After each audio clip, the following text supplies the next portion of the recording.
नमस्कार मित्रांनो, मी स्वाती तोरसेकर एशा पृथ्वीमध्ये तुमचं स्वागत करते. डोनाल्ड ट्रम्प यांची राजकीय परिस्थिती अतिशय नाजूक आणि चिंताजनक झालेली आहे. अर्थात त्या सगळ्याचं श्रेय हे त्यांच्याकडेच जातं.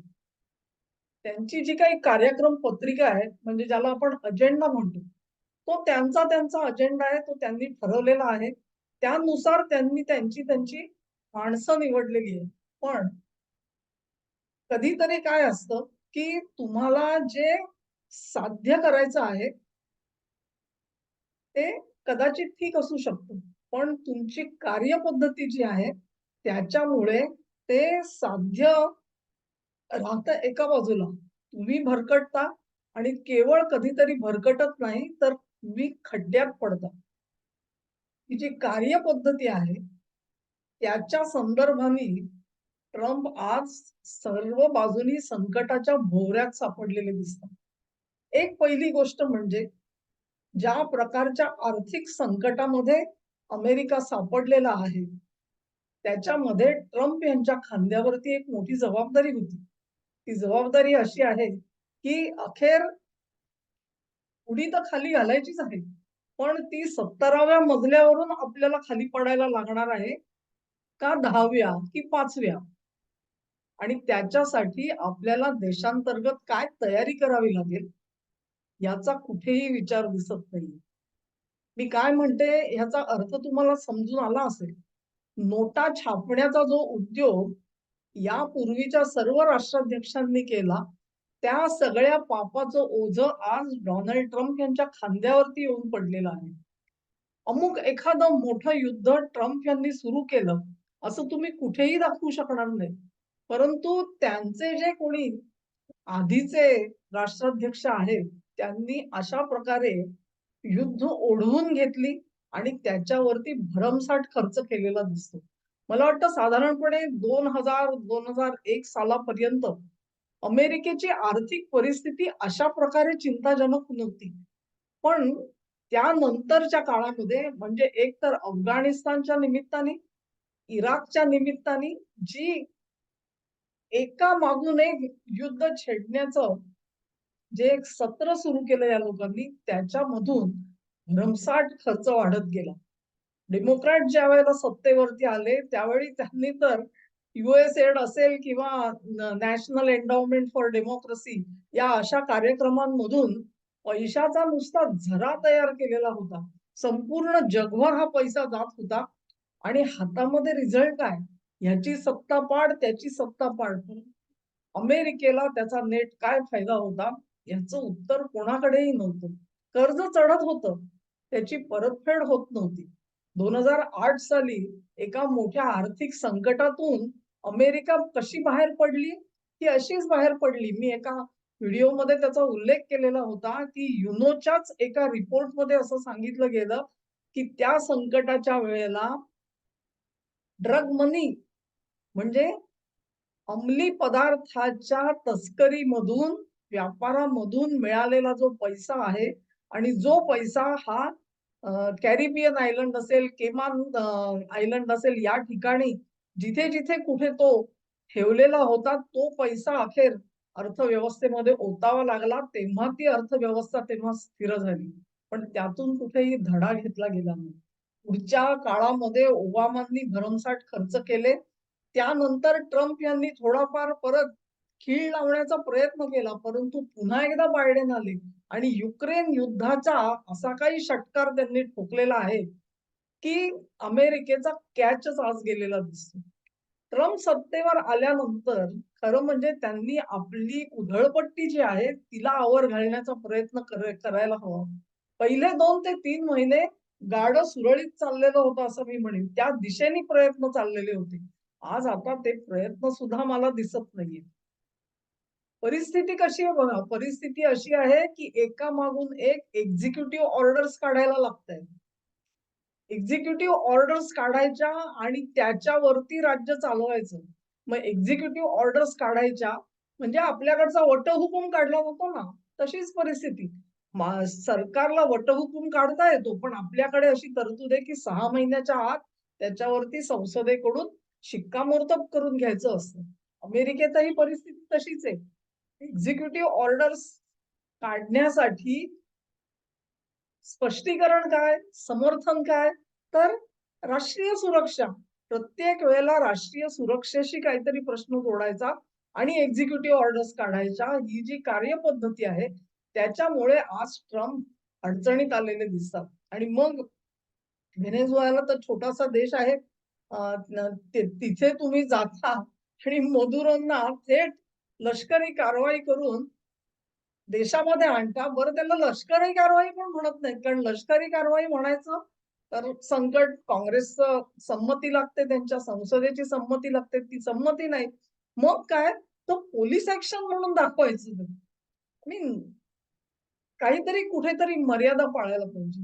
हीच ज्या वेळेला त्यांनी भाषा ग्रीनलँडच्या बाबतीत सुरू केली, त्यावेळेला डेमोक्रॅट्सनीच केवळ निर्वाणीचा इशारा दिला नाही, तर त्यांच्याच पक्षातल्या रिपब्लिकन पार्टीच्या त्यांच्या संसदांनी सुद्धा असा इशारा दिला, की हे पाऊल जर का तुम्ही उचललं तर अखेर आम्हाला इम्पीचमेंट म्हणजे महाभियोगाचा खटला चालवायला लागेल. ही जी धमकी आहे ती स्वतःच्याच पक्षामधून येणं ही काही फारशी चांगली गोष्ट नाही. त्या अगोदर मी आणखी एक व्हिडिओही केलेला होता आणि त्याच्यात मी म्हटलं होतं, एकूण 6 संसद असे निघाले, की त्यांनी आपल्या लष्कराला सल्ला दिला, की ऑर्डर्स जर बेकायदेशीर असतील तर सरकारच्या ऑर्डर पाळायचं तुमच्यावर बंधन नाही. आणि हे सांगणाऱ्यांमध्ये 2 रिपब्लिकन सांसद सुद्धा होते. ही सगळी लक्षणं काही फारशी ठीक नाहीयेत मित्रांनो. आणि पॉलिटिकल वादळ एकदा सुरू झालं ना, की ते वादळ शमवण्यासाठी म्हणून ट्रम्प यांनी आपल्या हातामध्ये एकही हत्यार ठेवलेलं नाही. आज ट्रम्प यांची परिस्थिती अशी आहे, की त्यांच्या पक्षामध्ये सुद्धा त्यांना विरोध आहे, देशामध्ये विरोध आहे आणि संपूर्ण जगामध्ये सुद्धा विरोध आहे. कल्पना करा तुम्ही, की एका बाजूला डेमोक्रॅटिक पक्षाचे जे लोक आहेत, त्यांचा अजेंडा बिलकुल मान्य नाही. म्हणून लोकांनी एवढं जे घसघशीत मतं देऊन ट्रम्प सरकार निवडलं, त्यांच्या पदरामध्ये आज निराशा पडणार आहे की नाही? कारण जी आर्थिक परिस्थिती सावरण्यासाठी म्हणून ट्रम्प यांना त्यांनी निवडून दिलेलं होतं, ती आर्थिक परिस्थिती आता हळू बिघडत जाणार आहे. त्यावेळेला जनतेच्या मागे उभं राहणारा, त्यांना दिलासा देणारा नेता ही त्यांची प्रतिमा त्यांनी जोपासली आहे का? ती जोपासलेली नाहीये. त्यामुळे अंतर्गत असंतोष आहे. तुम्हाला तुमच्या पक्षाला विरोध आहे. तुम्हाला पक्षांतर्गत विरोध आहे. आणि भरीसभर म्हणून मिनेसोटा सारखं मोठं कांड तयार होतंय. आणि असे जे प्रकार आहेत ते संपूर्ण देशभर जर का एक नागरी युद्धासारखी परिस्थिती निर्माण झाली अमेरिकेमध्ये, तर ट्रम्पच्या हातामध्ये त्याच्याशी कॉम्बॅट करायला फारसं काही उरलेलं नाहीये. कारण सरतेशेवटी तुमची विश्वासार्हता राजकारणामध्ये जेवढी मोठी असेल, तेवढा तुम्ही संकटाचा सामना, मुकाबला करायला उभे राहू शकता. आज जगामध्ये ट्रम्प शपथेवरती सांगू शकतात का, की अमुक देशामध्ये माझं मनापासून स्वागत होईल? नाही. त्यांनी प्रत्येक ठिकाणी हात पिरगळण्याचा प्रकार केलेला आहे. लिव्हरेज, लिव्हरेज हा त्याला काय म्हणतात? तर त्यांच्या परराष्ट्र धोरणाचं एक शस्त्र झालेलं आहे, हत्यार झालेलं आहे. आणि अशा अवस्थेमध्ये ना युरोप तुमच्या बाजूला, रशिया आणि चीन वेगळ्या बाजूला आहेत. भारत समतोल साधायचा प्रयत्न करत होता, त्यालाही दूर ढकललेला आहे. भिस्त कोणावरती आहे? तर पाकिस्तान सारख्या देशांवरती. का? कारण ते हुकूम मानायला तयार आहे. ही अवस्था असते. जेव्हा माझं तेच खरं आणि समोरचा काय म्हणतोय ते ऐकण्याची मनस्थिती सुद्धा त्यांची नाहीये, तिथे त्यांना कोणी सावरू शकत नाही. अमेरिकेच्या राज्य व्यवस्थेमध्ये अशा प्रकारे ट्रम्प यांची प्रगती राहिली, तर त्यांच्या ज्या मिड टर्म निवडणुका म्हणजे काँग्रेसच्या निवडणुका आता नोव्हेंबरमध्ये होणार आहेत, तेव्हा त्यांचं काय होईल हे भवितव्य सांगायला वेगळा माणूस कोणी लागत नाही. ते भवितव्य त्यांना त्यांच्या डोळ्यासमोर दिसतंय. आणि तसं झालं आणि त्यांना जर का खुर्ची सोडावी लागली, तर जे.डी. व्हॅन्स होणार आहेत का आज उपराष्ट्रपती आहेत, ते राष्ट्रपती होतील का? नेमकं काय होणार आहे? तुम्ही सगळ्या सिनेरिओमध्ये बघाल तर एक मार्को रुबियो आणि दुसरे जे.डी. व्हॅन्स हे वगळले तर साधारणपणे बरी प्रतिमा आहे असं म्हणणारी फारशी माणसं तुम्हाला आजच्या सत्ता वर्तुळामध्ये वावरताना दिसत नाही. ते नवारो असतील, ल्युटनिक असतील, बेसेंट कदाचित तगून राहतील. परंतु एक प्रकारे त्यांनी जे काही जगभरामध्ये एक चित्र उभं केलेलं आहे, ते चित्र मात्र अतिशय व्यथित करणारं आहे. अमेरिकेसारख्या देशावरती अशा प्रकारची आपत्ती यावी ही काही चांगली गोष्ट नाही मित्रांनो. एक स्थिर स्थावर असलेली अर्थव्यवस्था असलेलं एक बलवान राष्ट्र म्हणून आपण अमेरिकेला ओळखत होतो. तो आधार जेव्हा जातो, तेव्हा संपूर्ण जगाची मुळं हलणार आहेत. आणि ती मुळं ज्यावेळेला तुम्हाला हादरवतील, तेव्हा काय होईल नेमकं? ह्याचा आज आपण अंदाजही करू शकत नाही. मोदी सरकारनी त्या घटनेची तयारी सुरू केली.